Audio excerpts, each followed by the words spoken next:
Good morning. My name is Marcia Stromgren, and you've tuned in to Just the Facts. I have in the studio today my guest, Art Johnston. He's with the 709 School District, and he represents the 4th District, which is the western side of the city. Welcome. Hi, Marcia. Great to be here as usual. Good to have you again, Art. Looks like we've got some more important things to tell our viewing audience, and we're going to start with the fact that you have been actually called by other school districts to come and give presentations about why maybe a remake of their school is not cost-effective and timely for that particular district. And recently, what district were you in here in Minnesota? Most recently, I went to Leroy, which is down in southern Minnesota. Okay. And the smaller district, farming community,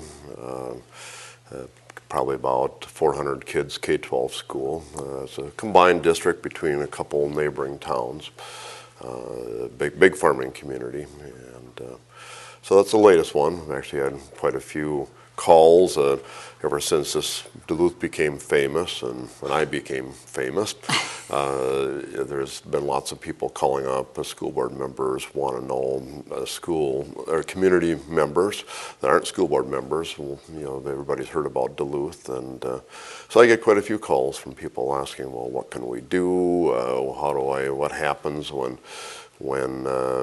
these high-powered engineers come in 3-piece suits, and how do we know that they're telling us the truth or not?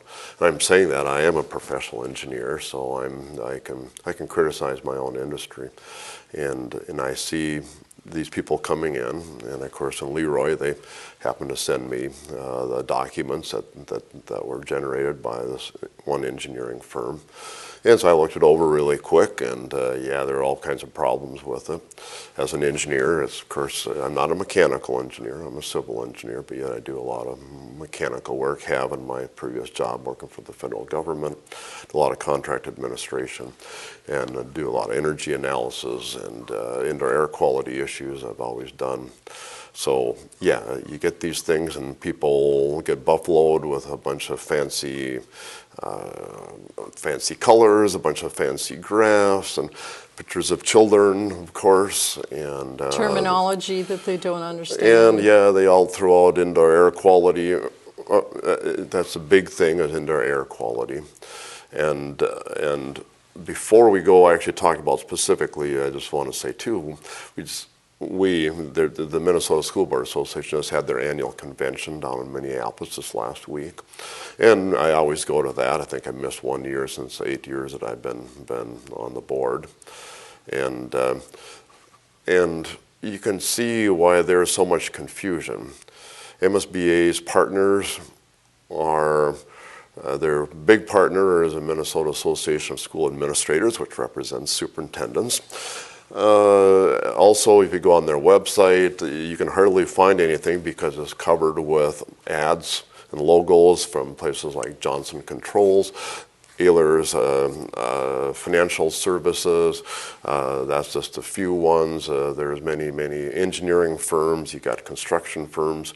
And you can, in the MSBA website, you can barely find anything, and these are not ads that the pop-up ads you see when you are cruising the web.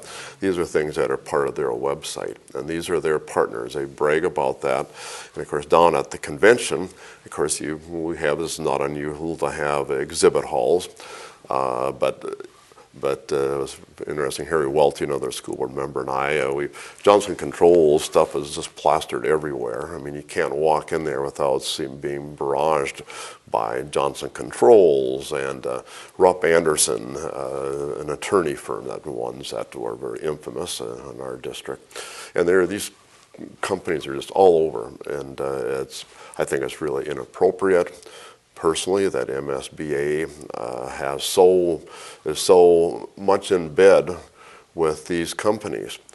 And before I go back to Leroy again, the ironic thing is that MSBA, they're a good group of people.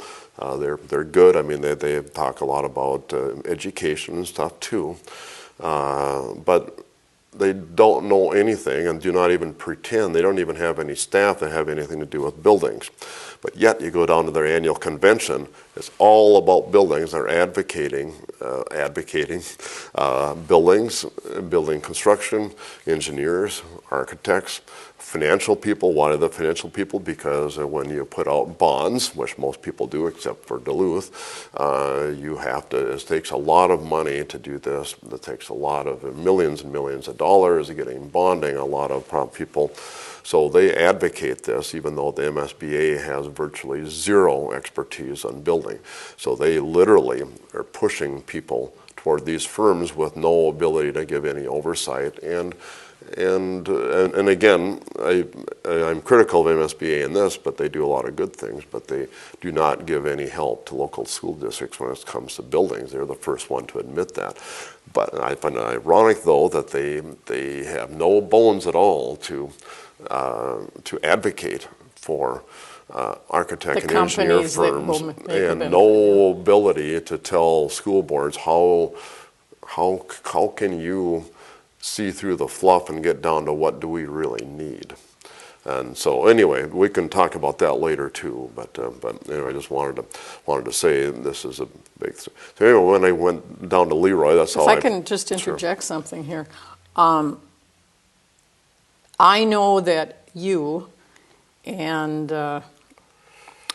Gary Glass tried very hard when we were approaching the $500 million makeover of our schools, or is it 1,000?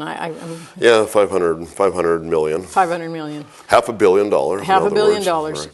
That you actually attempted to get some help from the State Department of Education and anybody else. I mean, you went to everybody that was in any kind of authority, right up to the governor's office, as I recall, to try and get some way to stop what was going on. And I guess now, more than ever, I can understand why we didn't get anywhere, because we had virtually no stopgap measure between the support by the MSBA and the contractor, Johnston Controls, and all these other people involved in what went on here. It was basically a railroad job, folks, at your expense, your tax dollars. And so perhaps your work now in these other districts is only one way to stop what's going on, but maybe we need to get down to the legislature and start telling our story so that something can be put in place in the future so something like this never happens again. Because we're not the only district that got taken to the cleaners. We can look at Lake County around us. We can look at North St. Louis County and many, many others that have been railroaded.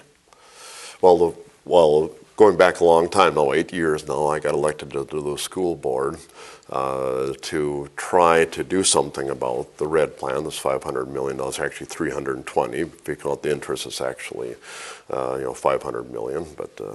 But I got elected to try to do something about that. And of course, why did I run? And when I only moved to Duluth 10 years ago, and 2 years ago I got elected to the school board, which is very unusual. I went in and I heard about this project after I moved to town, and went in and looked at these documents, so-called engineering documents. And remember, I'm an engineer, that's what I do for a living. And now I'm semi-retired, but I do contract administration, did for the federal government as well as design. And I looked at these documents, and I'd never seen such garbage, literally. And remember, at the time, Johnston Controls was the head of this. They always give a list of people who are they going to have working on this. There was about 4 people that they had a list of about 10 people. Some of them were obviously PR people and everything. There's nothing wrong with that. But they also had about half of those people were listed as engineers. Of course, one thing I do is I administer contracts. I looked up these people. These were not even licensed in the state of Minnesota. They were listed as engineers, but they weren't licensed. The main architect that advocated for the red plan was not a licensed architect. And is that state law that they should be? Yes, absolutely. Okay. I mean, you cannot practice architecture in Minnesota unless you're registered by the state of Minnesota. And it's interesting, just coming back from this MSBA conference, the same guy that was hired by Johnston Controls to say how bad our schools were, was not licensed at the time. I complained to the Minnesota Licensing Board, and they told me that he's not only is he not licensed, he was not eligible to be licensed in Minnesota. It wasn't just that he just had to apply and get his license; he wasn't even eligible. No, I didn't ask him why. I never, this is all. Some of this stuff is private information. He is licensed in Wisconsin, for example. I found out. But he wasn't licensed in Minnesota. And who was the same person down there giving presentations by MSBA, by law, and it was listed on there, this person's name, AIA, which is American Institute of Architecture, and to use that's a protected initial, and to use that, you must be licensed by the state that you're practicing in. Oh. This person, they still were using that. The guy is still out there saying he's an architect, and he's not. So anyway, that's why I ran for the board and said, this is a bunch of garbage. We have Johnston Controls was claiming they were using engineers, and they weren't. They weren't licensed engineers. There was 2 licensed engineers on the team, I found out, and there were 4 that weren't. They said they were, but they weren't. And 4 engineers and architects that were listed, and they were not licensed in the state of Minnesota. And that's not including the guy the main architect of why our schools had educational deficiencies. So these people are still doing business. So that's how I got involved and said, oh my God. So I got elected to the board. Of course, I get there and I'm naive. I'm thinking that everybody wants to follow the rules, right? I mean, I'm quite active in the American Society of Civil Engineers, a previous president of the Duluth section, and active in the national organization, of course. We advocate for engineering and continuing education and making sure that engineers are qualified to do their work, because civil engineers, we do things that have to do with public safety.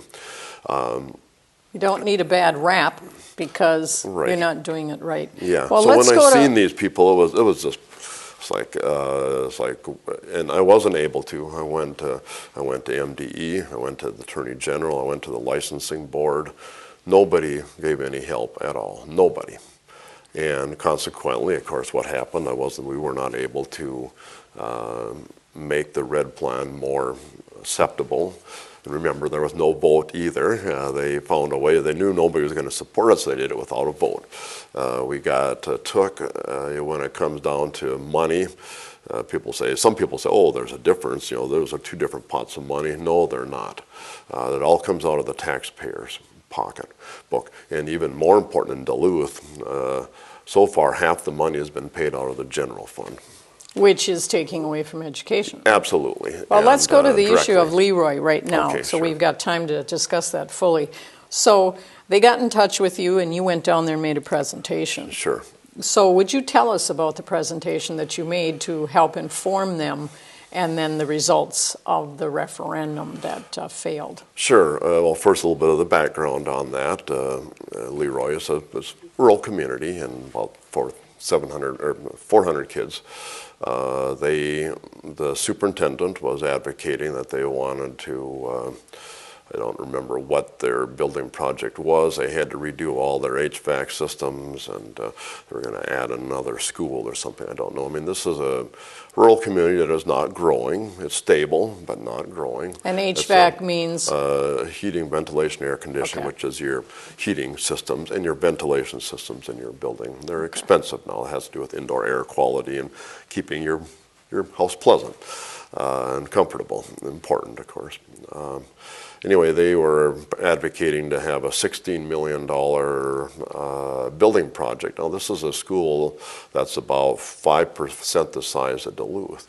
$16 million, that was even more ridiculous as far as size-wise per student than was the Duluth project. And there was, this happened before before they called me up, but they had some concerned citizens, of course, and a lot of these people are farmers who are pretty astute business people. They said, well, what are we doing? This is not affordable. This is just not. So they had a referendum, and the referendum lost by 85%. Was that before or after you made your presentation? That was before I made my presentation. Yeah, after that, this was a community group, a very dedicated group. They just didn't say, hey, we don't want this. They told the community that we want to work, or they told the school board, we want to work with you, and we voted this down with a massive landslide. And they said, well, we want to work with you. We know we have to, of course, we have to fix, there's always stuff that's got to be fixed. I mean, buildings have to take repair. And then we want to work with you, and so they put together a community group about the schools, and they were going to do that. And one of the things is they wanted to get other opinions, and they heard about me, and I get this call, and they said, well, will you come down and give our community group a presentation? And very nice people, and when I was there was school board members there, previous ones and as well as new ones. They had an election. That was after the election.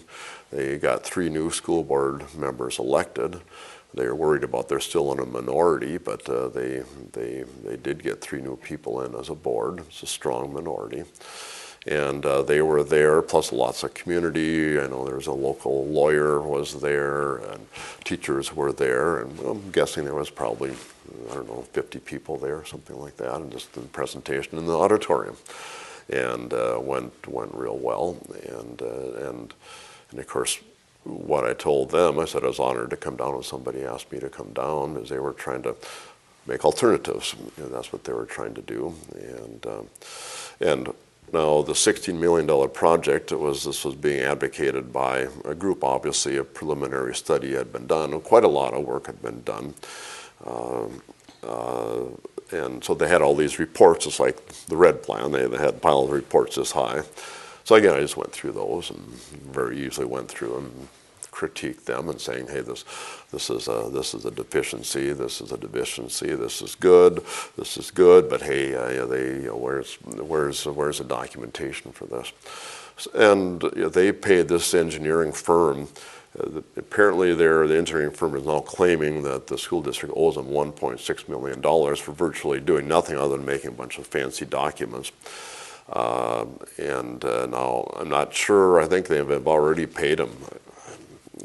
I'm just kind of guessing these numbers, but somewhere along the line of already $400,000 or something, and they've got nothing for it. So I went through there and looked at this, and some of the things that really popped out at me, and this is what I talked to the group about, were the big emphasis by this engineering group from the cities is indoor air quality. Indoor air quality is very important. I have air exchangers in my house. I think every house should have air exchangers in them. Indoor air quality is important. We have we put a lot of not so pleasant things in even our house environments, of cleansing things, formaldehyde from our carpeting, even things like body odor. I mean, you have to have air exchange in your house, and it's important to do that. But they went through this report. Most of the report was about indoor air quality, and they have all these things and quotes from the Center of Disease Control and quotes from professors on how important indoor air quality is, and all those things were correct. Except what was the big thing they missed? They did not say at all what was their indoor air quality, what parameters they used to measure it, nor did they give any documentation or testing that there was any measurements done. So they had 12 pages of glossy things with quotes from here and there and nice pictures of kids and everything studying hard and how indoor air quality is important for academic achievement and blah, blah, blah. Those are probably some truth to all those. But never once did they say, how do you measure indoor air quality? What are you measuring? And what are the measurements? So I looked at that and said, okay, this is really great. Indoor air quality is good, but, but how do you measure it? Now, just coming back to Duluth really quick, I don't know if you remember Marcia, you and I were fighting on this together. And one of the things we asked for, we had a Let Duluth Vote group. And part of that was we critiqued, I critiqued the red plan. And I remember this before I was on the school board, we had a presentation to the school board. They finally allowed us to present it, and I asked for indoor air quality. One of the big things that Johnston Controls was saying is that our indoor air quality was bad. And I asked for the documentation. I still haven't got it. I've been on the board for 8 years. I've been asking for the documentation of indoor air quality, and I do not have it. I've never got it. And it's like many data requests that I've got, they refuse to give it to me. Although they also told me too that some people, next to indoor air quality thing is things like energy costs. And I also asked for energy analysis, and they said, well, there was no energy analysis ever done on the old buildings or the new buildings. That's what Carrie Leiter, facilities manager, told me. I don't believe that personally. But that's what they told me. Because they told us there was going to be major savings. Well, if they never had any documentation, how could they assure us then that there was going to be some savings? Well, let me ask you this. Okay, so people like the Leroy community get to hear about our infamous mess up here. I'm glad we can be of some service and hope we save other communities money. But let's talk about what other sources could people go to get some help if they don't hear about us. Now, certainly the Minnesota Department of Education should be able to steer some people in the right direction. What's your thoughts on that? I mean, there's going to be some slide presentations interjected into this presentation. So, what about the Minnesota Department of Education? Certainly, they should be of some assistance to people because they approve the levies. You have to go through that process. I mean, that's what I presented to them. Was first, we've already talked about the Minnesota School Board Association, how they're zero help when in fact they're part of the problem because they are advocating for all these engineers and lawyers and finance people. So they're actually part of the problem, but they're no help to get a neutral opinion from. Okay, so you mentioned the MDE. Okay, let's talk about MDE. Okay, some people actually brag about. I know some of the Johnston Controls advocates said, "Well, this was a. Of course, we had other people look at this. MDE was sent to review and comment. That's a process. It's in Minnesota law. Okay, let's talk about that a little bit.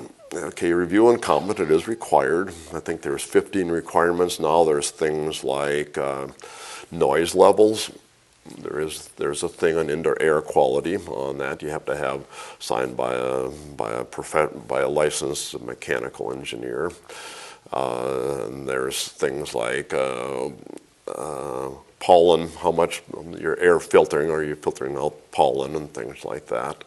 And there's things about how is it going to be paid for. Some of those things are certainly good. But there's a couple big things that the MDE misses. The big things, in fact, the big things are missing. First of all, they do not critique any of the engineering analysis at all. They do not even look at it. They just accept it, and I have never heard of MDE ever not approving a building project. Maybe it's happened, but I've never heard of it. And I've heard of I've dealt with a lot of building projects around the state, and I've never heard of that. So even if they did look at them, what aren't they looking at? They're not looking at cost-benefit analysis. They're not looking at energy. They are not, they're just, when they have a thing, an indoor air quality, and all it is say, are you going to have indoor air quality? And some engineer signs his name, yes, we will have indoor air quality. Okay, that's really nice, except it doesn't mean anything at all. How do we obtain it? Right. It's not even in there. There's nothing to do with what's the ability of the school district, the taxpayers, the school districts to pay for it. Does it make sense? There is no critical review. It is all mandated by Minnesota law, and the A&Es, which is architects and engineers that develop these things, they just do the bare minimum that the law says, like, yes, we will have indoor air quality. That's literally what they say. Yes, indoor air quality will meet building codes. Okay, that's great. Well, we already know that, so why do they have to put that in there? I have no idea. So they're basically fully trusting a company that stands to gain millions of dollars in most cases. They're totally putting their trust in the words from those architects and construction companies rather than have anybody on staff that can do a reasonable analysis and be basically a spokesperson for the community. That's not even within the realm of what the Minnesota Department of Education is doing. No, there's a lot of good people in Minnesota Department of Education. Yes. Don't get me wrong. I mean, they are really trying. They're trying to improve our achievement gap and increasing our graduation rates. All those are all good things, although they wish we didn't have to have so much improvement, but they're trying to get us better. So I laud them for that. But they have no architects on staff. They have no engineers on staff. Now, I haven't done an analysis, and I will do that since I'm thinking of it. Like, how much money is being poured into our schools versus what is our annual budgets? It's quite a large chunk. So when people say, well, those are two different chunks of money, well, we're all, again, as we've said already, the taxpayers are all paying for it. But not only do they have no architects and engineers on staff, they used to have a person on there who was an expert on government financing, like bonding. They do not have that. That person retired, and as far as I know, they don't even have anybody who's an expert anymore on financing. Now they have people that are financial experts. Tom Melcher, who's the head of their financial department, is excellent. Like, okay, how much money is going to every school, all those kind of things, that's great. But again, when it comes to building finance, and it's a really big part of money that schools pay is buildings, there is no MDE, has no architects, no engineers, and nobody who is an expert or is supposed to be an expert has their job description to review to make sure that the financing schemes that these A&Es come up with is affordable and makes sense. And that's really kind of hard to believe when I tell people that. People say, huh? How can that be? Well then, just to give back, okay, who else do we have? Okay, well, going back to Duluth again, when I found out this, I called up MD right away, particularly after I got elected, and say we went down. We talked to MD many times. And I don't know, I think you came down with me at least once, Harry Welty. I sat in the car that time. I wasn't allowed to come in. Gary Glass I was the driver. Right, and we all talked about it, and they all say, oh yeah, you guys got really good concerns, but we don't know anything. I mean, we can't do anything. We're really concerned. Gee, I wish that Duluth wasn't even on the map because they give us so many problems, but there's nothing we can do because you're independent school districts. Just to give you an example, Gary Glass and I, then we kept having review and comments. We had 4 of them in the Duluth one. And the final review and comment, amendment, they keep calling these amendments, half of those projects were already completed. And Gary Glass and I went down and talked to MD and said, well, you're being asked to approve this review and comment, but these things are already built. They were built 2 years ago. They looked at us and said, well, that's not right. Well, no, I mean, what can we do about it? I mean, this is a document which is really full of falsehoods. And we asked them not to approve it. Of course, what happened? Well, they approved it anyways. Well, they have their standard letter. Oh, yeah, this is really great. They met all 13 criteria that the law says. They didn't care if it made any sense. They literally did not care, and that's what they told us. Well, they're independent school districts. I don't know, hire a private lawyer. I mean, that is how totally disengaged they are from one of the largest sources of money that schools absorb, which is their buildings. They have complete hands-off, totally. Now, okay, what else? What other sources do school boards have? I went up, talked to the Attorney General. We talked to the auditor. You know, in their audits, what a joke the auditor was. I mean, both of these organizations, they would send back, oh, thank you. Somebody sent back me a 2-page letter reiterating what I just told them and said, we hear you have a concern about this. We hear you have a concern about this. Yeah, these are really good concerns. Bottom line, though, bottom paragraph, hey, you're an independent school district. We can't do anything. The auditor, of course, Rebecca Otto, I mean, talk about a totally worthless bureaucrat, sorry. I mean... fact is the fact, I mean, we asked, there was 2,500 people in Duluth asked to have an audit of the red plan. And what did she do? They came up with a summary of the building project and said this is not an audit. I remember, you remember that? I helped collect some of the signatures. I probably soon won't forget that. Maybe when I get senile, I will forget it, but no. Yeah, I mean, I've not forgotten that at all. So obviously the auditor is no help whatsoever. The Attorney General is no help whatsoever. Remember, we still have questions about $12 million and unauthorized change orders that went to Johnston Controls. We're still trying to find out about that. That's another story. I'll tell you about that later. I did find out some more about that here at the MSBA thing, actually, just out of totally chance. And I think this makes a difference. And here, just a month or two ago, there's I don't know what kind of a group they are. A group that's called, I think, Center for Public Integrity. I believe that's their name. They give scorecards for states about transparency. And this is a nonpartisan thing as far as I know. And no surprise, they rated Minnesota a D- in government transparency. Oh, that's a nice passing grade, isn't it? And there was a big article on the Zenith, actually. That's where I heard about it. And so then I downloaded their report, and one of their monitors or their writers said, well, Minnesota's among the worst states. And she attributed it to, well, because we all say we're Minnesota nice. Nobody wants to ask any difficult questions. And I mean, that was her opinion. I don't know, but all I know was that my experiences, state auditor's office will do nothing. The Auditor General will do nothing. The Minnesota Department of Education will do nothing. And Minnesota School Board Association well, they're not a government. No, but they still don't even help you go anywhere. I mean, if they were concerned about the expenses and the taxpayers, they might, direct you to someone who might be able to help you, and they don't even do that. I mean, every one of these organizations, they'll write it back in my house, said, I need help. What happened to this $12 million? I mean, Rebecca Otto, the auditor, we asked them, where did all this money go? They said, well, we got $80 million in soft costs, but we don't know where it went, and we don't care.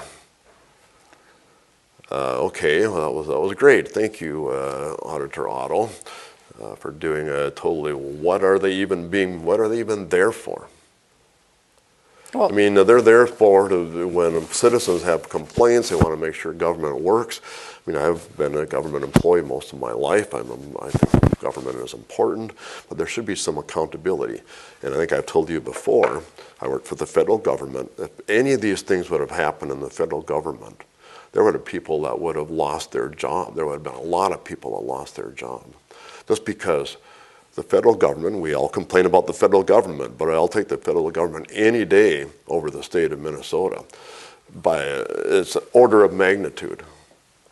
Because there is accountability. If we had issues there, people audited me as a contracting officer. I got audited, several times in my career. People come, oh, what happened here? And hey, you get everything together, and yeah, you got to get that together. They're going to be here next week, and you better you better be able to answer for this, and you better make. And it was never an issue because hey, I follow the rules, and you keep all your spreadsheets are there, and this is where the money went, this is where the money went, and they said, oh, that's great, cool. And I always welcomed audits because, well, there's somebody looking at my job, and I said, if I'm not doing something right, please tell me because I'm spending other people's money. I want to make sure that I'm doing it right. Well, and accountability, if you're doing the job properly, accountability is not scary. My husband was a private contractor. He had to be audited every single year. So we had to have somebody come in and look over all of his books as a contractor. And if he had some errors to correct, they made sure that they made note of those. So, I mean, if private contractors have to be accountable, then certainly those that work for this, that get taxpayer dollars working for school districts or other public entities, they should be accountable as well. So, yes, you have to have some arm of government in the state of Minnesota that's going to enforce the law. We don't. Certainly this one, Rebecca Otto, is she still our... Unfortunately, she got reelected. Yes, I heard she's going to be running for governor, so... oh, that's what we need. Yeah, right. Continue the lack of transparency in our state. Yeah, well, anyway, maybe we'll have to work on that one too. So, okay, then they appreciated what you presented in Lowery. You were well received. They had questions to ask you, and so what do you know of what's happening with them right now? They're still working on this. As I say, they got 3 new board members elected because of what happened. Unfortunately, it's still a 3-4 board, and the piece of people that got me, there was certainly a lot of concern about the superintendent. And now there's a lot of things down there that I told them. They said, well, the superintendent says we still got to pay this A&E firm $1.6 million. And everybody's saying, huh? What do they do? We've paid them too much already. They gave us something that 85% of the people didn't want, and so why are we going to have to pay them another $1.6 million? The superintendent is pushing this for some reason. Don't ask me why. So I would say most of the people want a new superintendent. That's a 3-4 board, so they're not sure. But obviously, ultimately, at least they had a vote down there so that people can have some checks and balances over, in this case, the superintendent, who apparently doesn't have certainly the best interests of most of the citizens of the district in mind. My, deja vu. That sounds very similar to what's going on in the city of Duluth in the 709 school district. Well, as a school board member, I've been in the public eye way too much, and but I just cannot understand it. I mean, I'm a DFLer. I've been on the executive board for quite a few years. I'm not anymore, but I work for government. But it just bugs the heck out of me that when I ask somebody, where did the money go, that nobody will answer me. Now I'm an elected school board member. I'm still asking where the money goes, and nobody will answer me. And it's really hard to believe that this is Minnesota. I like Minnesota. And it's hard to believe when I tell people that I would much rather have the federal government than the state of Minnesota as my government. People kind of scratch their head. Whether you want the federal government? I said, have you ever seen the lack of transparency and what I call the very opaqueness of Minnesota government? It is a shame. I have a lawyer friend that says, in Minnesota law, that's pretty weird, and you don't want to take any, say, First Amendment issues to Minnesota through the Minnesota Supreme Court or go through Minnesota law. That's one reason we skipped the Minnesota court system completely. We went right to the federal when they were trying to remove me as a board, and we won that. Right, exactly. Judge Michael Davis, he listened to us for 10 minutes, and that was the end of their case. That disappeared. That was the only gratifying minutes in my life of monitoring the 701 school district. When he said that, I just went, there's somebody that actually can see through what is going on. You're right. Yeah. I mean, MDE didn't do it. Auditor General or the Attorney General, yeah. the state auditor, they couldn't care less. But we came before one federal judge and they said, done, just done. You guys all crazy up there or what? And so, sorry I get passionate about this, but I mean, I do believe in government. Government's important, I think. Yeah. And I We think don't it's function an without it. absolute shame that Minnesota doesn't. I'll give you another example. There's many districts this has happened to. And one of the ones was up in St. Louis County school system, and that's the Timber J, which is the editor, Marcia Helmberger. He had the same issue with another. Who else? Johnston Controls came in. I think they won there. They did have a referendum there. I think it won by 1 vote, if I remember right. And but anyway, they went back. Marcia Helmberger, the editor of the paper, he said, well, I want to find, well, where'd all the money go for this? It was like a $60 million project or something. And they couldn't get the money. Johnston Controls said,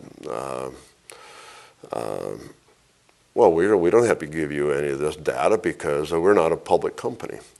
Well, there's Minnesota law, believe it or not, there's Minnesota law, but like all Minnesota law, doesn't mean anything. The law says that government contracts are public information. Well, they put a little clause in there that said, well, there has to be a clause in your contract that says this is public information, otherwise it's not public information.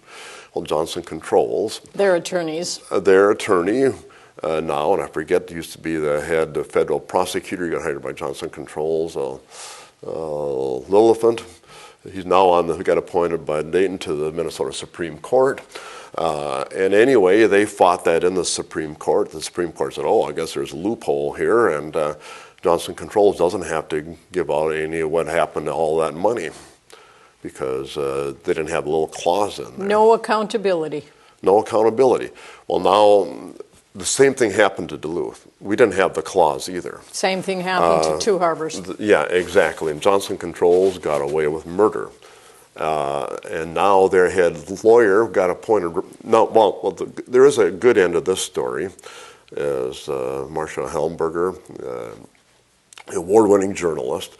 He's when I first met Helmberger, when he started writing about this stuff, I got to meet this guy. So I went up to Tower and walk in a very unassuming, an old building.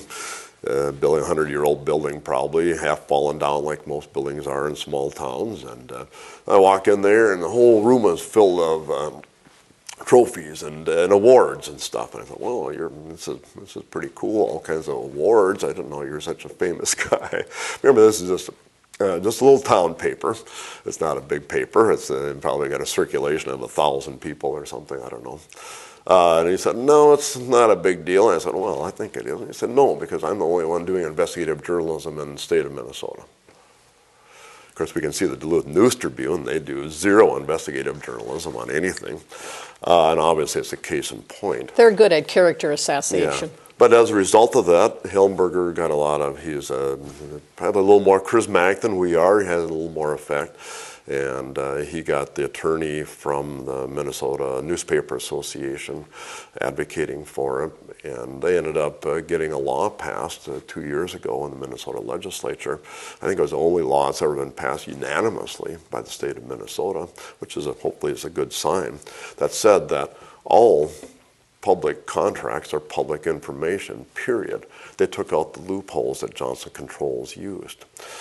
So now, new contracts, you can get that information, although you're going to have to still fight for it. But the frustrating thing that I have as a school board member, an elected official who's supposed to be monitoring school financing, is that I have to beg for this. And I go down and ask the Attorney General, will you help me get that? They say, oh, no, we won't. You're an independent school district. Talk to your superintendent. Yeah, right. Then we talk to, then there's a whole bunch of, going back to MSBA, they have all these lawyers that go after people like us that try to ask questions. So why the law is getting better, the Timber J law, is it's opening up accountability to some of these building projects. Still, they do everything they can to avoid it. Of course. And in the federal government where I worked, I mean, I'm sure all federal governments aren't like the agency I worked for, but everything we did we would tell people, remember, you're spending somebody else's money. Anybody can come in any minute and ask, where did this money go? And you better be prepared to be able to tell them. That's how we worked, and I'm kind of proud of that. And I come to Minnesota, and I got elected to the school board. Oh my God, it's like a world of a difference. No accountability. How much, they literally hire lawyers to go after you, is what they did after me. It cost me thousands of dollars. And why? Because I wanted to find out, where did the money go? And so citizens' right to know is moot point these days when it comes to these types of issues. It's not our right to know, and if we want that right to know, we just have to keep pushing and pushing and pushing until we get someplace. And perhaps we need to spend some time down at the legislature this year to make them aware of what we endured and other districts have suffered through, so that they get somebody looking into this and close up some more loopholes, because we still have to take that clause out of the law that 4 board members can remove another school board member for no reason at all. That, to me, is a bad law, and it should be changed. And so, it looks to me like we have some other areas we need to work in as well. I want to have time to put in the PDF information that you gave, so perhaps we should think about wrapping this up, Art, and if there's anything else you wanted to share from your experience down there in Lowery, we can add that in now. Leroy, I think that they are still looking for, and one of the things that I, as an engineer, I'm not a mechanical engineer, so I can't go through and do another analysis. I mean, I can critique theirs, but I can't do an analysis because I'm not a licensed mechanical engineer. But there's certainly a need out there for conscientious engineering firms. And in fact, I see a real need out there, particularly in Minnesota, because there is nothing out there in Minnesota that's helping out local government entities and school districts, helping out when it comes to building projects. There's nothing by the state. I mean, nothing at all. And it's to me, it's almost hard to believe, because there's a lot of money spent on that. Almost all your local tax dollars are what's being spent on that. So if you're worried about your taxes, you should be worried about where that money is being spent and what kind of oversight is being used on building projects. And of course, you're going to find out that there's virtually none. And these companies have carte blanche to do whatever they want. There's nobody's checking cost estimates. I mean, there's nobody checking about, is there a better way to get this? There isn't anything. And remember, for example, the Lincoln Park Middle School. It's a nice school, but it was one of the most expensive per square foot school that was built in the country. $58 million, am I correct? Yeah. And again, okay, that's cool. So I'm glad that we got money, and I'm glad we got a nice looking building, but was it really necessary? MDE should have went in there, and that was one of the buildings that the MDE, they approved this review on common, even though half of these, this was their amendment, not the main one, the amendment. Half of these things had been already built, and you can see just how bad something is, and where they don't. And you look at that and say, oh, gee. I know we had the meetings. We didn't have meetings with Rebecca Otto, but we went with her staff, Alan Kerr, I remember. No, not Alan, I think it was Alan Kerr. But anyway, they just, and I remember at the end of the meeting we had these questions like, this is an audit. They said, well, this is all what we're going to do. And I remember at the end of the meeting, he said it was me and I think Lauren Martell and I think another former school board member, Rich Paulson. He, at the end of the meeting, said, well, thank you so much for serving as a public official. We know how much hard. I said, huh? You're thanking me, I'm unpaid, and you're an auditor, a high-paid lawyer, and you do nothing to help us? I mean, what an insult. What a pure insult. And no help whatsoever. You start to wonder who is paying for these people's wages. You wasted your time going down there and talking to him by the sound of things. Which oh yeah, I mean, to me, it's just unbelievable. And then nobody apologized. Oh, we actually found 3 or 4 major errors in that. I mean, not major errors, but errors that, hey, these numbers were wrong. You pulled the wrong number from out of there. They wouldn't even correct the obvious errors that they found. I mean, I don't think anybody even proofread this audit document. So when we have problems with that, I mean, you can look at school districts like Leroy, that's where we were at in Duluth 10 years ago. Like, oh my God, we had no help, and we were ridiculed. We're publicly ridiculed, and it's made fun of, and we had to fight tooth and nail just to even be able to have a voice. And I got elected to the school board, and it's been a journey, that's for sure. But I just hope that we could somehow help these other districts. So I don't know how to do that, Marcia, but first you got to have awareness. And again, I'm talking to some other engineer friends of mine, and there's really a market out there for people that want to come in and actually work as conscientious engineers and actually look at something and give people alternatives and give them real data to use. Now, we know all decisions are not made on data. You remember some of those things. They certainly are an important part of making a decision. Yes. Well, our school, a lot of people say, well, this is a data-based decision-making. Whenever I hear that, I just laugh. I mean, that's laughable. But anyway, there should be engineers out there that are providing other data, and it's when I see these engineers coming up and doing stuff. Now, another thing about the Leroy thing, nobody signed it. There's no engineer stamp on this. You don't even know who wrote it. There is engineers on the firm, but I have no idea who did it. And I think there's a reason why they don't stamp them or sign them, because they don't want their engineering competency being questioned. Because there's nobody to question. Well, who wrote this? Well, I guess it must have been the secretary in the office wrote that part. I didn't put that in. And when you don't sign something, I tell these people, first of all, whenever you get anything done, it must be signed by an engineer or an architect. Well, perhaps doing this program will go out more to the public, Art, and sometimes we look at all of our struggle and we think, why are we wasting our time on this type of thing? But in the long run, education, like you said, is really the only way to prevent some people from making the same missteps that the former school board members and the administration in Duluth made. So I guess I would suggest to people, once they review this, it will be put on my YouTube channel, which is under my name, Marcia, M-A-R-C-I-A, Stromgren, S-T-R-O-M-G-R-E-N, and send it. Send it to whoever you know in another school district, and let's get this information out so that other school districts, other taxpayers are not taken to the cleaners like the Duluth 709 School District has been taken. And I want to say one thing about the $58 million Taj Mahal. We have copper siding on the upper third of that building. How does that enhance education in any way, shape, or form?